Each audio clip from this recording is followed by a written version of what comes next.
मला प्रचंड वाईट वाटतंय की ऊसतोड कामगारांच्या जीवावर राजकारण करणारे नेते सुद्धा याच्यावर काहीही बोलत नाहीत। हा ऊसतोड कामगारांचा जिल्हा जिथून की राज्यभर वेगवेगळ्या साखर कारखान्यांना कामगार पोचतात आणि राज्यभर जिथे पोचतात तसेच ते उपलवेचा जो कारखाना आहे, जो रणजितसिंह नाईक निंबाळकर यांचा कारखाना आहे, याही कारखान्यावर अनेक ऊसतोडीचे मजूर आणले जातात। विशेषतः बीडमधून काही मजूर जातात। बऱ्याचदा असं होतं की ऊसतोडीचा जो मुकादम आहे त्या मुकादमाकडून काही ठिकाणी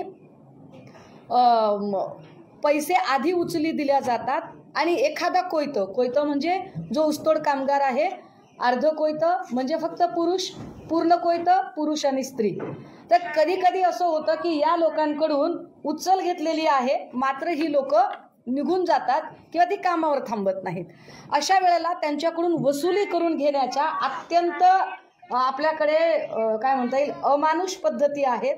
अत्यंत अमानुष पद्धतीने कारखानदार या उचली वसूल करून घेण्याचा प्रयत्न करतात।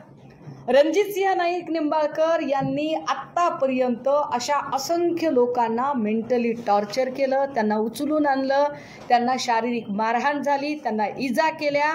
मी पुन्हा हे नमूद करते की ऊसतोड कामगारांच्या जिल्ह्यामध्ये ज्यांनी ऊसतोड कामगारांच्या जीवावर आजवर आपलं राजकारण केलं, भाषणांमधून कोयते घासून ठेवा वगैरे भाषा केल्या, पण त्याच कोयतेकरी लोकांच्या सुरक्षेच्या बद्दल मात्र ते चकार शब्दाने बोलायला तयार नाहीत, कारण त्यांना त्यांच्या राजकीय पोळ्या भाजायच्या आहेत।